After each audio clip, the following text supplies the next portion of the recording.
Hello friend, welcome to our channel Sankalp success पे आप सभी का स्वागत है। आज का टॉपिक है वैदिक संस्कृति या वैदिक सभ्यता। तो आज का पहला प्रश्न है, देखते हैं आज का पहला क्वेश्चन। आज का पहला क्वेश्चन है, आर्य शब्द का शाब्दिक अर्थ है।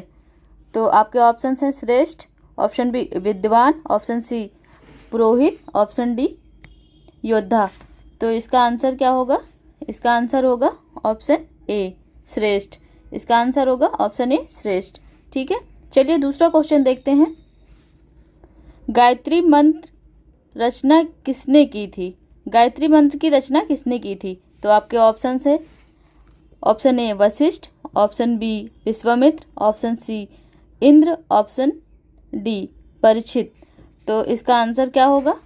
इसका आंसर होगा ऑप्शन बी विश्वामित्र ने करी थी। ठीक है, गायत्री मंत्र की रचना किसने करी थी? विश्वामित्र ने।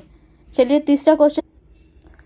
आज का तीसरा क्वेश्चन है, मीमांसा के प्रणेता थे, कौन थे? Option A Kanad, option B Vashishtha, option C Vishwamitra, option D Jaimini. तो इसका आंसर क्या होगा? इसका आंसर होगा ऑप्शन डी जैमिनी। जैमिनी ने मीमांसा लिखी थी। चलिए क्वेश्चन नंबर 4 देखते हैं। पुराणों की संख्या है, तो इसमें आपके ऑप्शन है, option A 12, option B 16, option C 18, option D 20। तो चलिए इससे पहले इसके बारे में कुछ जान लेते हैं, इसकी व्याख्या देख लेते हैं कि पुराण की रचना जो थी वो किसने करी थी? लोमस ऋषि ने करी थी। किसने करी थी? लोमस ऋषि ने करी थी। ठीक है, लोमस ऋषि ने करी थी। लोमस ऋषि और उनके पुत्र थे एक उग्रछवा, उन्होंने करी थी। और इसकी कुल संख्या कितनी है? कुल संख्या इसकी है 18 संख्या है। ठीक है, इससे कलयुग के राजाओं के बारे में विवरण प्राप्त होता है। जो कलयुग के राजा हैं उनके बारे में सारे विवरण प्राप्त होता है। ठीक है, तो इसका आंसर क्या होगा? ऑप्शन सी 18 है। ठीक है, कितनी संख्या है? 18। क्वेश्चन नंबर 5 देखते हैं। योग दर्शन के प्रतिपादक हैं, option A Patanjali, option B Yogi Gorakhnath, option C Swami Ramdev, option D Shankaracharya. तो इसका ऑप्शन क्या होगा? इसका आंसर क्या होगा? इसका आंसर है ए पतंजलि। ठीक है, चलिए आज का 6 नंबर क्वेश्चन देखते हैं। निम्नलिखित में से किस वेद में प्राचीन वैदिक युग की सभ्यता के बारे में सूचना दी गई? तो प्राचीन वैदिक युग के बारे में किसमें सूचना दी गई? आपके ऑप्शन हैं Rigveda, option B Yajurveda, option C Atharvaveda, option D Samaveda. तो इसका आंसर क्या होगा? इसका आंसर है ऑप्शन ए ऋग्वेद, क्योंकि ऋग्वेद जो था वो सबसे प्राचीनतम वेद है। ठीक है, और इसमें 10 मंडल 1028 सूक्त थे। ठीक है, इसकी रचना किसने करी थी ऋग्वेद की? विश्वामित्र ने। ठीक है, तो ये एक्स्ट्रा फैक्ट है, इसको आप देख लीजिए। क्वेश्चन नंबर 7 देखते हैं। वैदिक गणित का सर्वाधिक महत्वपूर्ण ग्रंथ है, option A Shatapatha Brahmana, option B Atharvaveda, option C Shulba Sutra, option D Chandogya उपनिषद। तो इसका आंसर क्या होगा? इसका आंसर है शुल्ब सूत्र, ऑप्शन नंबर सी। ठीक है, क्वेश्चन नंबर 8 देखते हैं। वैदिक लोगों द्वारा किस धातु का प्रयोग पहले किया गया? सर्वप्रथम किया गया। ठीक है, तो आपके ऑप्शन है चांदी, ऑप्शन बी सोना, ऑप्शन सी लोहा, ऑप्शन डी तांबा। तो आप लोग को बता देते हैं इसका आंसर क्या होगा। इसका आंसर होगा ऑप्शन डी तांबा। तांबे का प्रयोग वैदिक लोगों ने सबसे पहले करा था। ठीक है, तांबे को ये लोग क्या बोलते थे? अयस्क कहते थे। चलिए आज का क्वेश्चन नंबर 9 देखते हैं। क्वेश्चन नंबर 9 है, वेद शब्द का अर्थ है ज्ञान, ऑप्शन बी बुद्धिमत्ता, ऑप्शन सी कुशलता, ऑप्शन डी शक्ति। तो इसका आंसर क्या होगा? इसका आंसर होगा ऑप्शन ए ज्ञान। ठीक है, वेद शब्द का अर्थ क्या होता था? क्या है? ज्ञान है। ठीक है, वेद शब्द का अर्थ क्या होता है? ज्ञान होता है। क्वेश्चन नंबर 10 देखते हैं। उपनिषद काल के राजा अश्वपति शासक थे, ऑप्शन ए काशी के, ऑप्शन बी कैकेय के, ऑप्शन सी पांचाल के, ऑप्शन डी विदेह के। तो इसका आंसर क्या होगा? इसका आंसर होगा ऑप्शन बी कैकेय के। ठीक है, क्वेश्चन नंबर 11 है। यज्ञ संबंधी विधि विधानों का पता चलता है, तो आपके ऑप्शन है ऋग्वेद से, ऑप्शन बी सामवेद से, ऑप्शन सी ब्राह्मण ग्रंथों से, ऑप्शन डी यजुर्वेद से।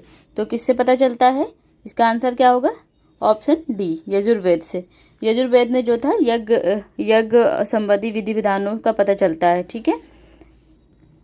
क्वेश्चन नंबर 12 है, ऋग्वेद की मूल लिपि क्या थी? तो आपके ऑप्शन है Devanagari, option B Kharosthi, option C Pali, option D Brahmi. तो क्या थी? इसका आंसर क्या होगा? इसका आंसर होगा ऑप्शन नंबर डी ब्राह्मी। ठीक है, ब्राह्मी लिपि थी। क्वेश्चन नंबर 13 देखते हैं, सुदास के विरुद्ध 10 राजाओं का युद्ध किसके नेतृत्व में लड़ा गया? 10 राजाओं का युद्ध, जिसे हम 10 राज युद्ध कहते हैं। ठीक है, तो आपके ऑप्शन हैं Vashishtha, option number A Vashishtha, option number B Vishwamitra, option number C Puru, option number D Kuru. तो किसके विरुद्ध लड़ा गया था? ये लड़ा गया था विश्वामित्र के विरुद्ध। ठीक है, चलिए इसकी व्याख्या देखते हैं। जो दशराज युद्ध है, ये परुशड़ी नदी, जिसको हम रावी नदी कहते हैं, उसके तट पे लड़ा गया था। ठीक है, तो भरत वंश के राजा थे सुदास तथा 10 अन्य जन राजाओं के बीच लड़ा गया था। ठीक है, इस युद्ध में दोनों तरफ आर्य और अनार्य शामिल थे। ऋग्वेद के 7वें मंडल में दशराज युद्ध का उल्लेख मिलता है। ठीक है, इस युद्ध के कारण राजा सुदास ने अपने पुरोहित विश्वामित्र को हटाकर उनकी जगह वशिष्ठ को नियुक्त करना था। इसलिए विश्वामित्र ने 10 राजाओं को इकट्ठा करा और युद्ध की घोषणा कर दी, इसलिए युद्ध हुआ था। ठीक है, चलिए क्वेश्चन नंबर 14 देखते हैं। क्वेश्चन नंबर 14 है, जिस ग्रंथ में पुरुष मेघ का उल्लेख हुआ वो है? Option A Krishna Yajurveda, option B Shukla Yajurveda, option C Shatapatha Brahmana, option D पंचविश ब्राह्मण। तो इसका आंसर क्या होगा? इसका आंसर है शतपथ ब्राह्मण। ठीक है, शतपथ ब्राह्मण में इसका उल्लेख मिलता है। ठीक है, चलिए क्वेश्चन नंबर 15। क्वेश्चन नंबर 15 है, वैदिक काल में राजा को स्वेच्छा से दिया जाने वाला उपहार था? ऑप्शन ए भोग, ऑप्शन बी भाग, ऑप्शन सी बलि, ऑप्शन डी उपरोक्त में से कोई नहीं। तो इसका आंसर क्या है? इसका आंसर है सी, ऑप्शन सी बलि। ठीक है, क्योंकि बलि जो है, बलि शब्द का प्रयोग कहाँ किया गया? ये ऋग्वेद में किया गया था। ठीक है, जो प्रजा द्वारा राजा को स्वेच्छा से दिया जाने वाला उपहार था। राजा इसके बदले में उनकी सुरक्षा जिम्मेदारी लेता था। ठीक है, उनकी सुरक्षा की जिम्मेदारी लेता था, क्योंकि जो प्रजा होती थी वो राजा को बलि देती थी और राजा क्या करता था? उनकी सुरक्षा की जिम्मेदारी लेता था। ठीक है, और इस प्रकार कर व्यवस्था प्रचलित नहीं थी इस समय, मतलब किसी भी टाइप का टैक्स नहीं था। ठीक है, इस पर कोई टैक्स नहीं लिया जाता था। चलिए क्वेश्चन नंबर 16। क्वेश्चन नंबर 16 है, वैदिक नदी कुंभा का स्थान कहाँ निर्धारित होना चाहिए? तो इसके ऑप्शन है, ऑप्शन ए अफगानिस्तान में, ऑप्शन बी चीन तुर्किस्तान, ऑप्शन सी कश्मीर में, ऑप्शन डी पंजाब में। तो इसका आंसर क्या होगा? ऑप्शन ए। ठीक है, अफगानिस्तान में। अफगानिस्तान में नदी कुंभा, ठीक है, का उल्लेख मिलता है। जो कुंभा नदी है, इसको हम अब काबुल कहते हैं। ठीक है, क्वेश्चन नंबर 17 है, निम्न में से कौन सा वेद गद्य एवं पद दोनों में रचित है? तो इसके ऑप्शंस हैं, option A Rigveda, option B Yajurveda, option C Samaveda, option D Atharvaveda. ठीक है, तो इसका आंसर क्या होगा? इसका आंसर है ऑप्शन बी यजुर्वेद में। यजुर्वेद जो था, इसमें गद्य और पद दोनों का उल्लेख मिलता है। ठीक है, यजुर्वेद जो था ये कर्मकांडीय वेद था। ठीक है, इसमें यज्ञों से संबंधित अनुष्ठान विधियों का उल्लेख मिलता है। यह वेद गद्य एवं पद दोनों में रचित है। यह 40 अध्यायों में विभाजित है तथा कुल इसमें 1990 मंत्र संकलित हैं। ठीक है, क्वेश्चन नंबर 18 है, वैदिक सभा और समिति को किस देवता की 2 पुत्रियां कहा गया है? तो आपके ऑप्शन है, option A Indra, option B Agni, option C Prajapati, option D Brihaspati. तो इसका आंसर क्या होगा? Option C Prajapati. ठीक है, क्योंकि अथर्ववेद में सभा और समिति को प्रजापति की 2 पुत्रियां कहा जाता है। ठीक है, चलिए क्वेश्चन नंबर 19 देख। भारत के किस स्थल की खुदाई से लौह धातु के प्रचलन के प्राचीनतम प्रमाण मिले हैं? तो आपके ऑप्शन है option A Taxila, option B Atranji Khera, option C Kaushambi, option D Hastinapur. तो इसका आंसर क्या होगा? इसका आंसर होगा ऑप्शन बी अतरंजी खेड़ा। ठीक है। क्वेश्चन नंबर 20 है, निम्नलिखित वैदिक देवता देवी में से किसका सूर्य के साथ संबंध दिखाया गया?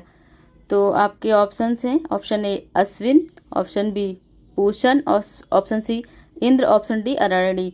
तो इसका आंसर क्या होगा? Option A Ashwin. ठीक है, इनका सूर्य के साथ संबंध दिखाया गया इनको। ठीक है, बाकी जो पूषण थे, पूषण को क्या कहते थे? ये चारागाहों के देवता होते थे। ठीक है, इंद्र जो थे ये झंझावातों के देवता थे, और अरायणी ये जंगल की देवी होती थी। ठीक है, तो ये थे आज के कुछ इंपॉर्टेंट क्वेश्चन। मिलते हैं एक नए टॉपिक के साथ, तब तक के लिए बाय बाय, गुड नाइट, सबा खैर।